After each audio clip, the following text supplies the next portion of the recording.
طيب السلام عليكم. حاب في البداية يا جماعة الخير أشكركم، وحاب أفضفض شوية لأني مرة مقهور صراحة من القصة الأخيرة. طبعا إحنا قبل ما نرفع الفيديوهات يجينا علامة حمراء أو علامة صفراء على حسب الشيء اللي موجود في الفيديو. مثلا لو كان حقوق طبع ونشر بتيجي علامة حمراء إنه في غلط هنا، لازم تحذف المشاهد من المقطع أو حاجة كذا. أنا لما رفعت المقطع اللي فات ما جاني أي شيء، لما نزلته في اليوتيوب أعطوني عليه علامة حمراء حقوق طبع ونشر، وبكذا أنا ما أكسب منه ولا شيء. فحذفت المقطع ورجعت رفعته مرة ثانية وما جاب تفاعل زي اللي قبل، وبكل أمانة مرة مقهور، عشان كذا تأخرت يمكن في تنزيل المقطع. بس أنا واثق إن شاء الله راح تعوضون في هذا المقطع وتنشروه. وكمان اللي ينزله في التيك توك إذا بتنزل مقطعي منشني على هذا الحساب، وإن شاء الله في الحلقة الجاية بشوف اللي هم جابوا أعلى مشاهدات في التيك توك راح أديهم $10. فبس لا أطول عليكم، خلونا نخش في القصة على طول.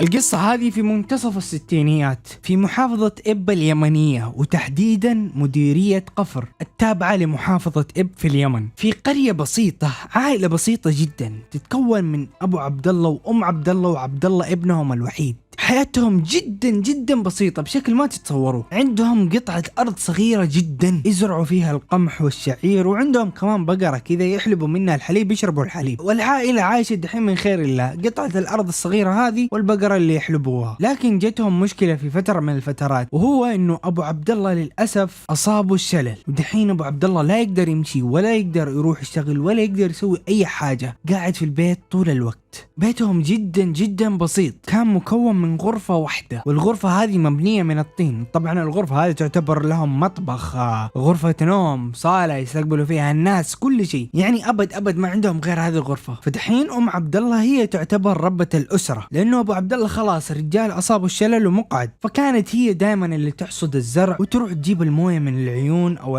الأبيار، تعبيها في قوارير أو جرة زي ما يقولوا زمان، اللي هي زي الفخار يعبوا فيها موية، وتحطها على راسها وترجع إلين الغرفة هذه أو البيت. وبرضه تعتني في البقرة وتطعمها وتحلبها، يعني كل أعباء البيت على المسكينة هذه أم عبد الله. كانت أم عبد الله إنسانة خلوقة جدا وراضية باللي كاتب لها الله، وغير كذا كمان ما شاء الله تبارك الله مربية ابن عبد الله على أحسن تربية. صحيح إنه أبو عبد الله كان مقعد أو مصاب بالشلل، ولكن كان رجال ذكي وفطن جدا، عنده ما شاء الله تبارك الله العقل والحكمة، وكان دائما يدرس ابنه عبد الله ويوعيه على الصفات الحسنة. عبد الله بدأ يكبر شوية إلى ما صار عمره تقريبا 12 إلى 13 سنة، فصار يساعد أمه هنا في أعمال الزراعة، ويساعدها كمان في البقرة، يعني يحلبها أو يأكلها.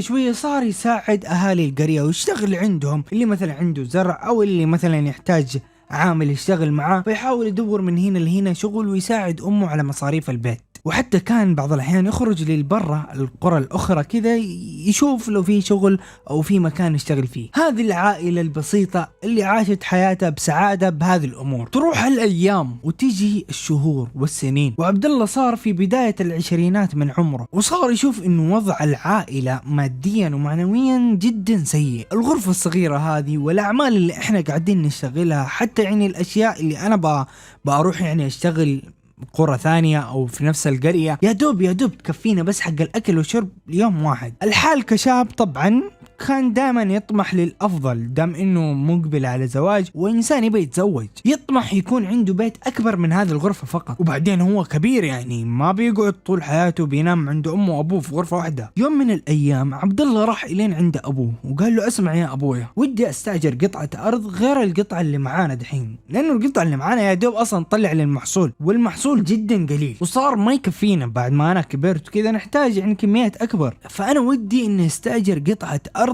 عشان أزرع فيها، بس أجيرها من أحد الأشخاص في القرية وأزرع فيها وأعتني فيها، وإن شاء الله لعل وعسى خير. قال له أبوه ما عندك أي مشكلة، روح يا ابني توكل على الله. كان عبد الله يعرف أكثر من شخص، وكان يعرف واحد اسمه أبو حسين. أبو حسين هذا عنده قطعة أرض ويأجرها للناس. راح عبد الله إلى أبو حسين وقال له السلام عليكم أبو حسين، أبغى أستأجر منك هذه المزرعة إيجار سنوي. أبو حسين كان يعرف يعني عبد الله ويعرف أبوه وأمه، يعرف وضعهم يعني المادي، ام عبد الله كانت انسانه كويسه وخلوقه، وكمان يعني تشتغل من الصبح للمغرب. وابن عبد الله ما شاء الله يشتغل في هذه القريه ويشتغل كمان في القرى المجاوره، ويلا يا دوب محصلين لقمه العيش. ويعرف كمان ابو حسين انه عبد الله هذا انسان خلوق وانسان يعني شاب كويس وما في بو اي عيب. عبد الله هذا ما شاء الله صاحب ابتسامه وفكاهه ودائما يمزح ويستهبل مع الناس، واخلاقه جدا جدا عاليه. قال ابو حسين خلاص ما عندك اي مشكله يا عبد الله، حياك الله، وكمان تعرف عندي عرض لك، دام انت اصلا يعني بتقعد في هذه الارض وبيكون ايجارها سنوي، راح اخليك تبني بيت في طرف الارض، ويكون هذا البيت لك طوال المده اللي انت تستاجر فيها الارض. وفي حال اذا انك تركت الارض يعني خلاص بتسيبها وزي كذا، شيل الاشياء معاك ولكن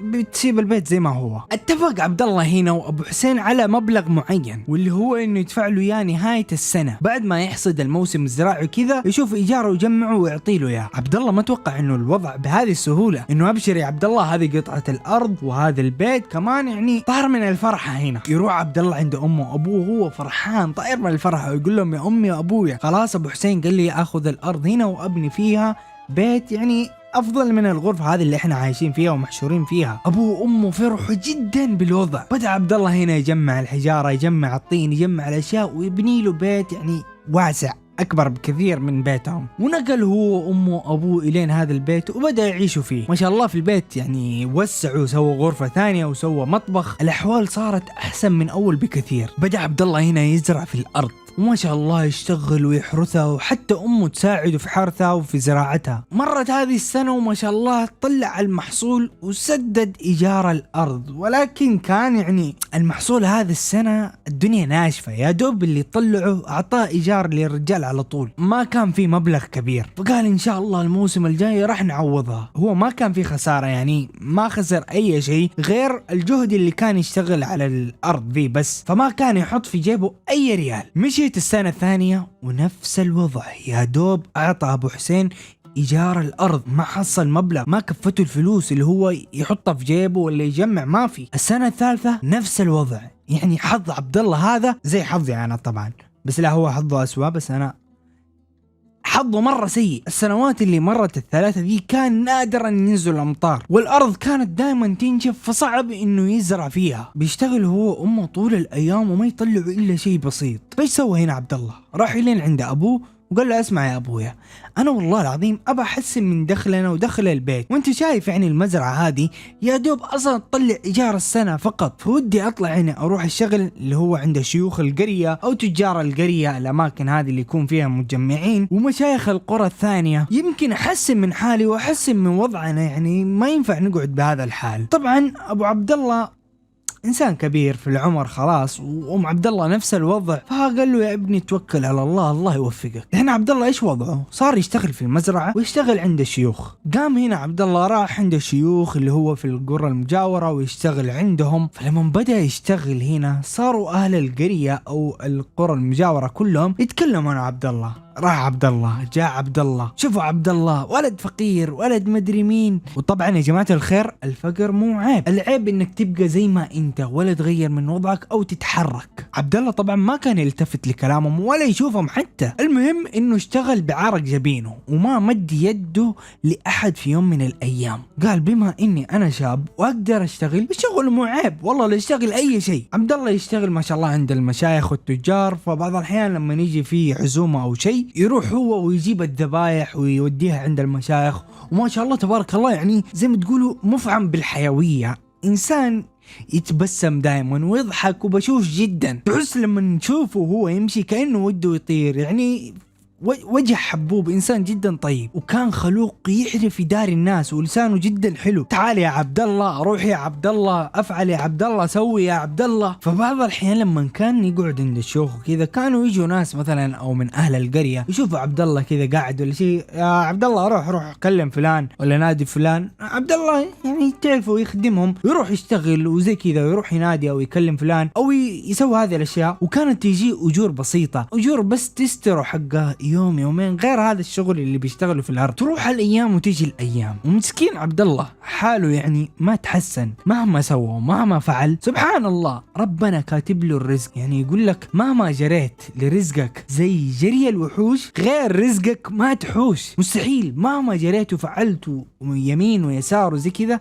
رزقك راح يجيك، ما راح تزود ولا راح تنقص. عبد الله لما كان يشتغل عند الشيوخ والتجار وزي كذا، كان بعض الناس لما يجوا يخشوا للشيوخ وكذا يكون عبد الله قاعد في مكان، فيجي يقول له عبد الله، يا عبد الله قم خلي فلان يقعد مكانك. حركة مو حلوة بكل أمانة، حركة مو حلوة، ولكن عبد الله كان يقوم احتراما للأشخاص اللي يجوا والضيوف. فيعني حتى لو جاء ضيف ثاني يقول له لعبد الله نفس الشيء، قوم يا عبد الله خلي هذا فلان يقعد مكانه. وبرضه يجي واحد ثاني وثالث ورابع لين تحصل عبد الله يقعد عند عتبة الباب. عبد الله طبعا مبسوط، يعني ما همه اي شيء، الرجال يعني شاكر الله والحمد لله يقول. والولد يعني ما شاء الله راضي والدينه وبار بامه وابوه، ويقدرهم الى درجه كبيره، ودائما يحاول يسعى لارضائهم، واي شيء يحتاجوه كان يحاول يوفره باي طريقه. تروح الايام وتروح الاشهر، وللاسف عبد الله بعد الاشهر هذه امه تتوفى.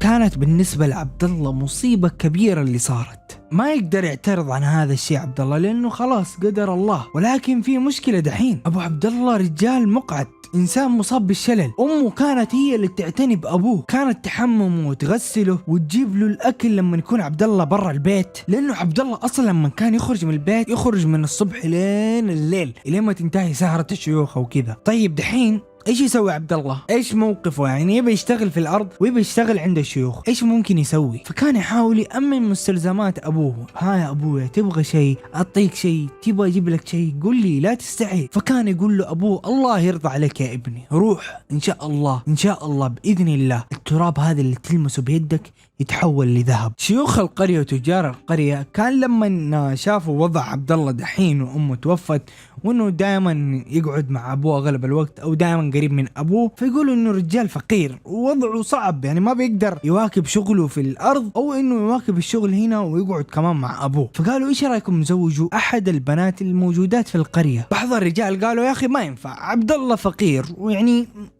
يا دوب اصلا يطلع فلوس بس للبيت، وغير كذا اصلا البيت اللي عنده والارض اللي عنده ما هي له، ورجال قاعد يشتغل خادم للشيوخ التجار، فمو اي واحدة ممكن تقبل فيه، ما حد بيرضى فيه حتى. فنط واحد من الرجال هنا وقال اسمعوا، ايش رايكم نزوجوا وفيرة البنت هذه يتيمة الام والاب وعايشة الحالة في بيت بسيط، ولكن وفيرة هذه بنت يعني لسانها يعني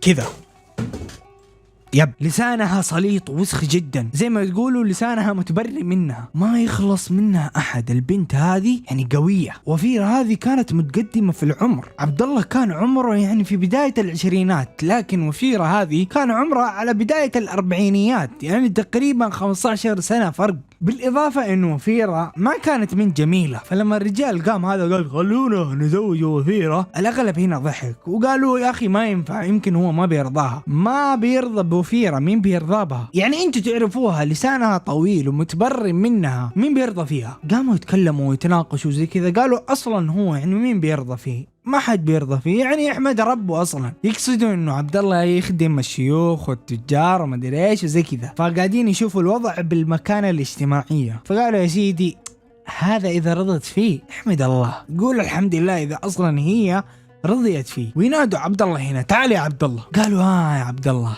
صراحه نبغى نزوجك، يعني زي ما تعرف انت ابوك لوحده وما ينفع، فلازم تكون يعني في حرمة عندكم في البيت، تقوم وتساعد وتغسل وتنظف، وانت ما ينفع يعني طول الوقت قاعد قدامه ومقابله. في عندك اشغال وفي عندك كمان اشغال الارض، وهذه الارض يعني لها ايجار، وابو حسين اكيد نهاية السنة بيحتاج ايجاره، فلازم انك تتزوج، يعني ما يصير. قال لهم اسمعوا يا جماعة الخير، والله العظيم زي ما انتم شايفين انا ودي اتزوج، لكن يا اخي ما عندي اي شيء، وضعي ما يسمح. الزواج يبغاله فلوس، يبغاله مهر، يبغاله تفاصيل كثيرة. قالوا له ما عليك، احنا نزوجك على حسابنا، انت بس وافق. قال لهم طيب اصلا مين اللي بترضى فيني بهذا الوضع؟ يعني ما ينفع. قالوا له ما عليك، احنا محصلين لك العروس ومنتظرين موافقتك. قال عبد الله مين العروسة ذي اللي بتوافق فين؟ مين؟ قولوا لي. قالوا له وفيرة. طالع فيهم قال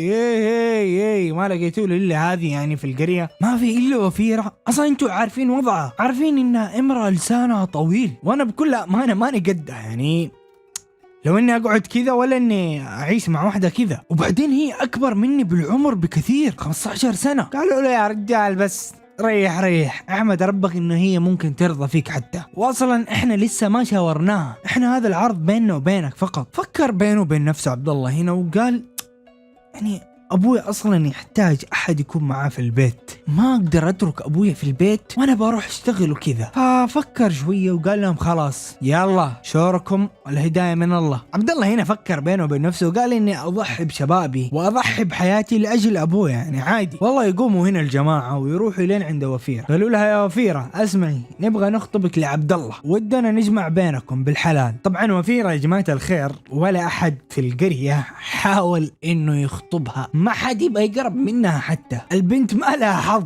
واصلا السبب الرئيسي كمان لسانها صليط، يعني مو فكروا بالجمال ولا حاجة، لا لسانها متبري منها. وفيرة هنا فكرت وقالت يا اخي الله العمر قاعد يمشي وقطار الزواج بيفوت، يعني خلاص يا رجال خلاص موافقة يلا بتزوج عبد الله. في نفس اليوم هذاك زوجوا عبد الله وفيرة على طول كذا، اللي هو يلا طع لحفوا خلونا نتخلص منها. اتكفل هنا الشيوخ التجار بمصاريف الزواج حق عبد الله، والحمد لله انتهى الزواج. وعبد الله هنا اخذ وفيرة وحطها في البيت عنده، وما شاء الله وفيرة كانت يعني تخدم ابوه وتقوم على رعايته، والامور ماشية عال العال. الا بعد شهر واحد فقط رجعت وفيرة لعادتها القديمة، صارت تغسل عبد الله من الصبح لليل، هو خارج وداخل البيت تغسله غسل. كانت كل ما تشوف عبد الله تقول له الله يلعن اللي كان السبب، الله يلعن الساعة اللي تزوجتك فيها، الله يلعن فلان، الله يلعن الجماعة اللي سببوا في زواجك مني. عبد الله كان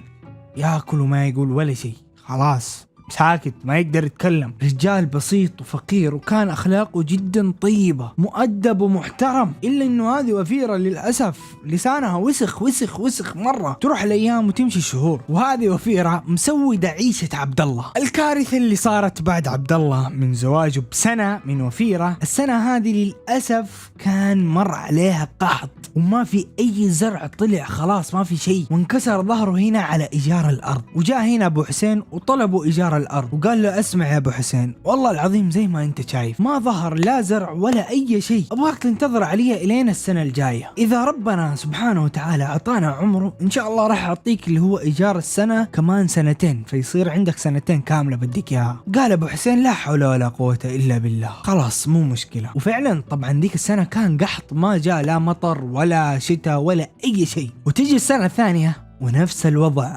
قحط، ما في لا شتاء لا مطر ولا اي حاجة. انكسر هنا عبد الله، بدال الايجار ايجارين، يعني ايجار سنتين ما بيقدر يدفعهم. يجي ابو حسين يطالب بالايجار، والله زي ما تشوف يا ابو حسين ما عندي اي شيء، السنة هذه لا شتاء ولا مطر ولا حاجة، من فين اجيب لك؟ يعني يا دوب الشغل خدمتي اللي عند المشايخ فقط، يا دوب اوفر لقمة العيش اللي لي ولابويا وزوجتي. قال ابو حسين لا حول ولا قوة الا بالله، خلاص ما علينا انتظر. وتمر السنة الثالثة ونفس الوضع، عبد الله كان يزرع ويتعب ولكن للأسف ما كان ينزل أي قطرة مطر. انكسر ظهر عبد الله هنا على 3 سنوات إيجار. جاء بعد أبو حسين هنا اللي عند عبد الله، قال له اسمع يا عبد الله، أنا بكل أمانة ما أقدر أصبر أكثر من هذه المدة، فلو سمحت أخرج من الأرض عشان أجرها لأحد ثاني غيرك وأستفيد منها، يا أخي أحد يعطينا الإيجار، كذا أنت قاعد بلاش فيها. يا أبو حسين تكفى أرجوك، زي ما أنت شايف الوضع والله العظيم ما في أمطار وما في شيء، طيب أنا فين أجيب؟ أنت أعطيني مهلة ابو شهر كذا ان شاء الله احاول ادبر المبلغ، احاول اجيب لك ايجار السنة او سنتين اقل حاجة واسدد لك اياه يعني. قال له اسمع بدال الشهر راح اعطيك شهرين، ولكن لو سمحت سدد لي المبلغ. عبد الله مسكين ما يدري ايش يسوي، فقام يشتغل اكثر عند المشايخ، صار يطلع من الصباح وما يرجع الا اخر الليل، يبي يطلع بس ايجار اللي هو حق سنة واحدة. خلصت مهلة الشهرين اللي اعطاه ابو حسين اياه، وجاء ابو حسين هنا وفي عينه الشر. ها يا عبد الله حصلت الفلوس؟ جبت الفلوس؟ ايش صار معاك؟ قال والله العظيم ما صار معي شيء. يشتد هنا الكلام بين ابو حسين وعبد الله، وتطلع اصواتهم وتتجمع عليهم الناس ويفزعوا، يا جماعة ايش في؟ ايش صاير؟ قال ابو حسين يا اخي ايش هذا له 3 سنوات وما دفع لي ايجار اي شيء، هو ما يعطيني اي شيء لمدة 3 سنوات، خليه يشيل حجاره ويشيل بيته من هنا، خلاص يترك الارض في حالها. يعني انا خلاص 3 سنين ولا راضي يعطينا فلس واحد.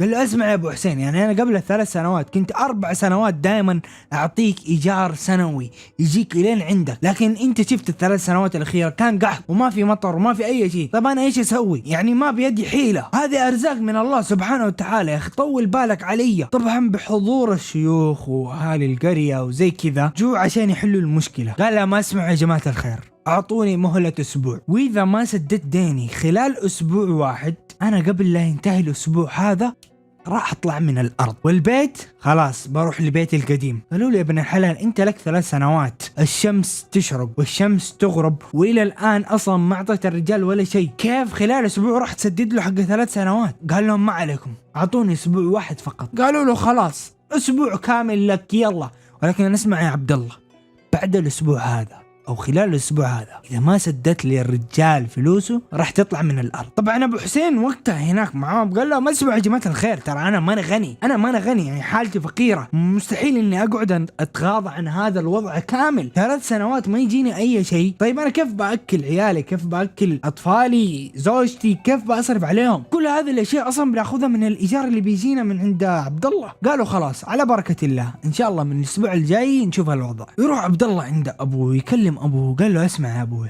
انا اخذت مهلة من الجماعة وقلت بروح اشوف عند المشايخ اللي كنت اشتغل عندهم واحاول ادبر فلوس من هنا لهنا لعل وعسى يساعدوني، ابغى اجمع مبلغ حق سنة او سنتين عشان بس اعطيه اللي هو ابو حسين، وباذن الله ما يقصروا معايا، عشان انا بكل امانة ما بخرج من البيت هذا وابغى نقعد فيه، ما ابغى نرجع على الغرفة الصغيرة. المشكلة عبد الله دحين لو نقل للبيت الثاني بيروح هو وابوه وزوجته اللي لسانها طويل، يعني بيكونوا في غرفة واحدة ومصيبة ذي زي القنبلة بتصير. قال له ابوه اسمع يا ولدي بدل ما تروح تمد يدك للناس وزي كذا خلينا يا اخي نشيل نفسنا ونروح لبيتنا غرفة صغيرة بس يعني حلالنا. قال له معليش يا ابويا ولكن خلينا اخذ هذه التجربة واروح عند المشايخ اخذ منهم فلوس او اتسلف منهم فلوس وان شاء الله راح ارجع لهم اياها، يعني الشيء اللي انا بسويه ما هي شحاتة، انا راح اتسلف بطلب منهم دين. قال له ابو خلاص يا ابني توكل على الله وباذن الله انه ربنا ييسرها لك. يقوم عبد الله ذاك اليوم ويروح الين عند المشايخ حق القرى، يروح عند الناس اللي كان يخدم عندهم ويكلم الشيخ هذا ويكلم الشيخ هذا، كان كل شيخ يروح عنده ويشرح له الوضع، يقول له وضعي كذا وكذا وكذا وكذا واحتاج منك دين واحتاج منك سلفة، فكان في بعض الشيوخ يعطوه على قد اللي يقدروا، فراح على 4-5 قرى اضافية كمان، جمع من هنا وجمع من هنا جمع من هنا وهنا تقريبا من 5-4 قرى،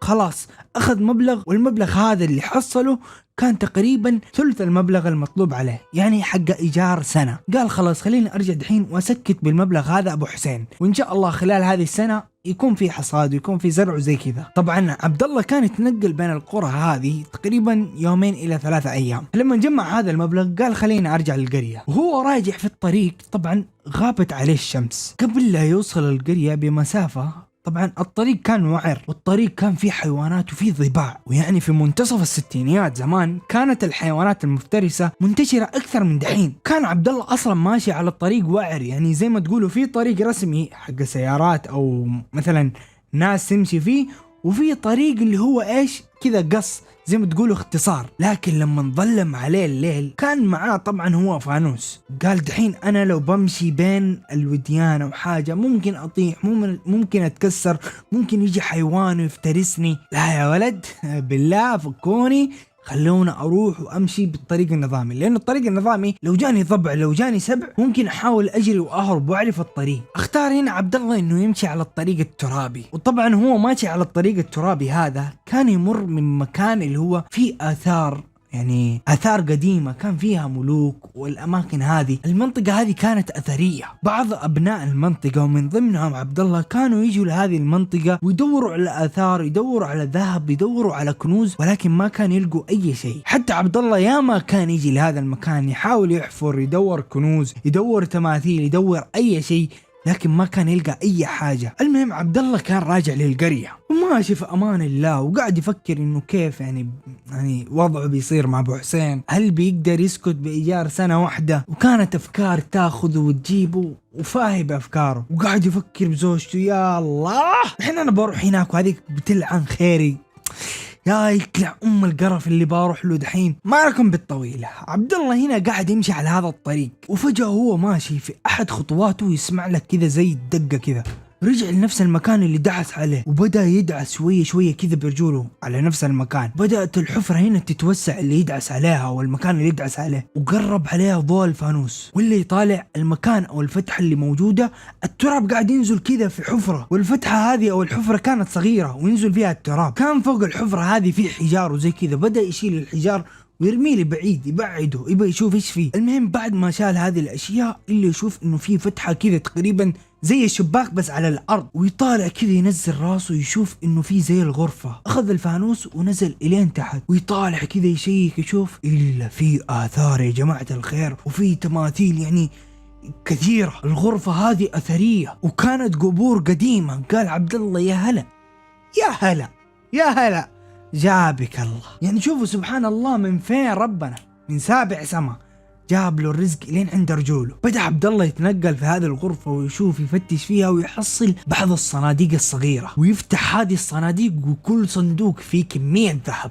كانت فيه كمية ذهب ومجوهرات كذا اللي هو الجنيهات، تعرفوا جنيهات الذهب، وكان فيها أشياء غريبة وعجيبة. عبد الله وقتها ما كان مصدق أبدا، قاعد يقول يعني هل أنا في حلم ولا في علم؟ مستحيل اللي قاعد يصير، إلا إنه هذا الشيء سبحان الله الرزق ساقه ربنا إلين عند عبد الله. جمع عبد الله هنا المجوهرات والذهب وحط هذه كل الأشياء في شنطة عنده جلد، وبدأ يحط حجار كذا فوق بعض عشان يطلع من الحفرة اللي دخلها. طلع هنا من الحفرة وبدأ يمشي يبي يروح على جهة القرية. المسافة ما كانت بعيدة عن القرية، وهو ماشي في الطريق هنا خلص ضوء الفانوس وما عاد قدر يمشي، لأنه أصلا المكان مو واضح تمام، ما كان يقدر يشوف تمام، والمنطقة هذه كانت وعرة ولازم يمشي هذه المسافة عشان يوصل للقرية، والقرية هذه قريبة منه. يعني لو نادى أحد من مكانه ممكن أحد يسمع من أهل القرية. ويعرف عبد الله إنه في هذا الوقت إنه في بعض الشباب وبعض الشياب يكونوا صاحيين. فقال عبد الله خليني أنا قاعد في مكان هنا وأنادي أي أحد ممكن يسمعني، لأن أنا ما أنا قادر أشوف الطريق، ممكن يجي ويساعدني وارجع للقرية، او اقل شيء اخليه يروح يكلم زوجتي. وعبد الله هنا فعلا بدأ ينادي يا هي يا فلان يا عرب، وينادي بعض الشباب اللي يعرفهم، في بعض الشباب على عمره ويناديهم. وفعلا ذول الشباب كانوا سهرانين ويسمعوا صوت عبد الله ومطنشين بس قاعدين يضحكوا ويسولفوا. يعني ولاد الذين ذولا عارفين انه عبد الله موجود ويناديهم ولكن مطنشين، يقولوا يا رجال انسان خارج لك ايش حد وما ادري ايش يبغى مننا ينادينا دحين، فكونا منه سيبوا طنشوه يا عيال طنشوه. المهم بعد ما طنشوه هنا واحد من الشياب مر من جنبهم وسمع صوت عبد الله، قال لهم ايش هذا، في واحد ينادي صح؟ قالوا ايوه هذا عبد الله هذا راح يشحت عشان يسد بس ديون ابو حسين، سيبك منه يا رجال، ما عنده سالفه، ممكن يبي يشحت منه. كانوا يضحكوا وغير مباليين. رجال طالع فيهم قال لهم يا شباب ايه ما يصير الرجال قاعد ينادي اكيد يبغى حاجه، ممكن محتاج مساعده، ممكن ورط، ممكن يكون حيوان مفترس هاجمه، ليش ما تردوا عليه؟ والله انكم قليلين ادب قليل التربيه. ويروح الشايب ويرد على عبد الله، ها يا عبد الله ها ايش فيه، طمني، ها صار لك شيء؟ انا فلان. قال له يا عم انا الفانوس عندي خلص وماني قادر امشي تمام، الطريق مو واضح عندي، اذا ممكن روح لعند زوجتي وكلمها وخليها تجيب لي فانوس عشان اقدر اكمل الطريق. وفعلا الشايب هذا قام وراح على بيت عبد الله، وكان بيت عبد الله ما هو بعيد عن المكان اللي هم فيه. دق الباب وطلعت وفيرة قالت ها يا عم ايش تبغى؟ قال لها عبد الله زوجك في الوادي وينادي يبغى فانوس. قالت الله لا يردوا، جابوا ذا. قال لها جيبوا له فانوس عشان لا يجوا ضباع ولا اي شيء ويقدر يمشي. تروح وفيرة هنا وتدور فانوس وتلعن وتتحلطم في عبد الله، يا ريتني ما شفتك، والله يلعن اللي كان السبب. وقعدت تتكلم وتلعن وتتحلطم الين يعني قريب من عبد الله. وعبد الله طبعا لما هي قربت لعنده كان يسمع كلامه، كان يسمع سبها، وقاعد يقول في نفسه يا رجال اتركك منها، فكها، خليها في حالها، خليها تقول اللي تقوله. المهم هي وصلت لعنده، قال لها وينك يا بنت الناس، لي ساعة انادي ابدا ما انت قادر تسمعيني؟ قالت والله لا يجيبك يا وجه البومة، ليت ان الضباع اكلتك ولا جيت، انت ايش جابك؟ ايش اللي رجعك؟ قال لها يا بنت الناس اذكر الله، خليني ارجع البيت، انا مهلوك وحالتي بالبلا لا تزيديني. المهم يمشي معاها الين ما وصلوا البيت. لما وصل البيت راح عند ابوه على طول وشرح له كل شيء وايش صار معه، وطلع له كذا الذهب والجوار قدام عينه. قال له شوف يا ابويا، شوف الله سبحانه وتعالى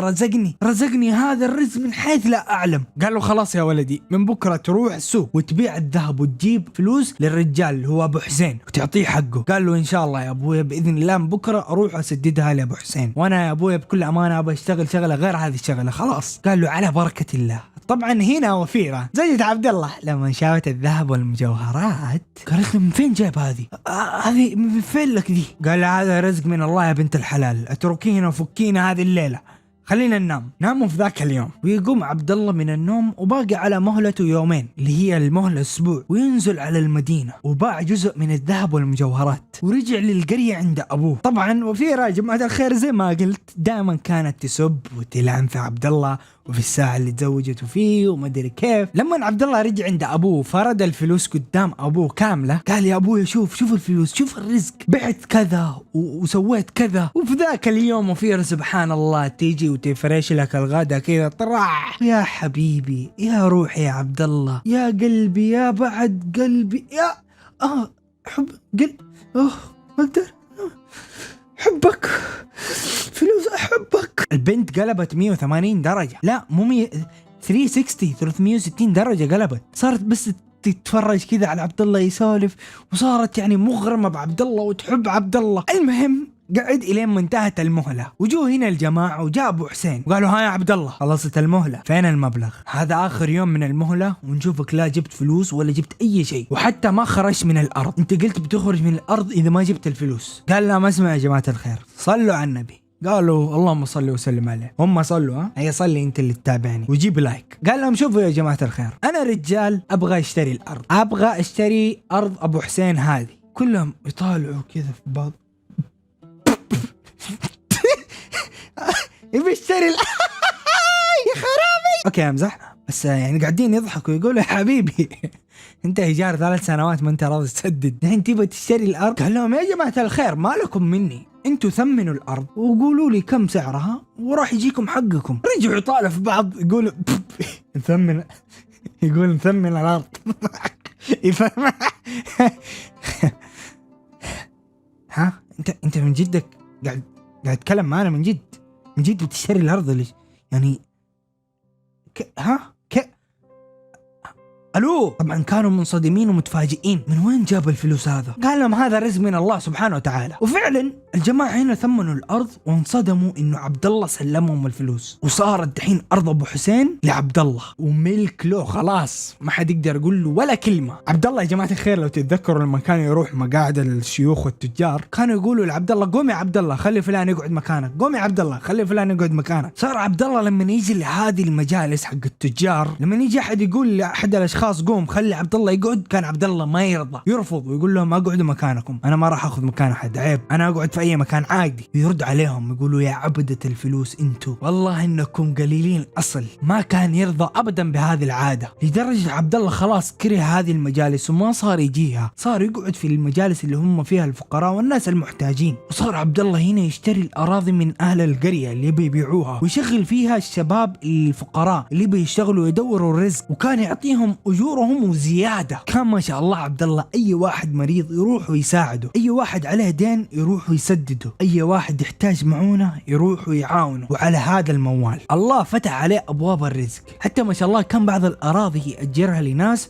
وما كان يضغط عليهم في الايجار وقول لهم يلا جيبوا مدري كيف. طبعا ايش صار مع زوجته وفيرة؟ عبد الله هنا قال لزوجته وفيرة اسمع يا بنت الحلال، انا انسان ما راح اعاملك زي ما عاملتيني، كل هذه السنين ولا مرة شفتك تقولي لي كلمة واحدة حلوة، لكن انا ما راح اكون زيك أو راح أطلقك، راح أرضى باللي كتب لي يا سبحانه وتعالى. زوجوني أهل القرية فيك والحمد لله. ولكن يا وفيرة اسمعي، لا تكوني زي ضعاف النفوس، تحب الفلوس، لا تعبد الفلوس. الآن بعد ما صار عندي فلوس وصار عندي يعني ذهب ومجوهرات، صرت تعامليني كبني آدم، أنا ما راح أعاملك زي ما عملتيني، وعفى الله عما سلف. وعبد الله هنا عاش حياته هو وأبوه وزوجته، والحمد لله ربنا أغناه وأعطاه من كل مكان. طبعا يا جماعة الخير وفيرة لما كانت تسب، كانت من جد تسب الساعة، تسب اليوم، تسب مدري إيش، ولكن الرسول يقول لا تسبوا الدهر، فالله هو الدهر. يعني لا تسب السنة أو اليوم أو الساعة أو الوقت أو أي شيء، هذا يعتبر من الدهر. فبس يا جماعة الخير، أتمنى أنكم استمتعتوا بالقصة وعجبتكم. إذا عجبتكم القصة تابعوا كمان هذه القصة وهذه القناة واشتركوا فيها، راح كمان تعجبكم. ونشوفكم مقاطع جاية. أنشر المقطع. السلام عليكم.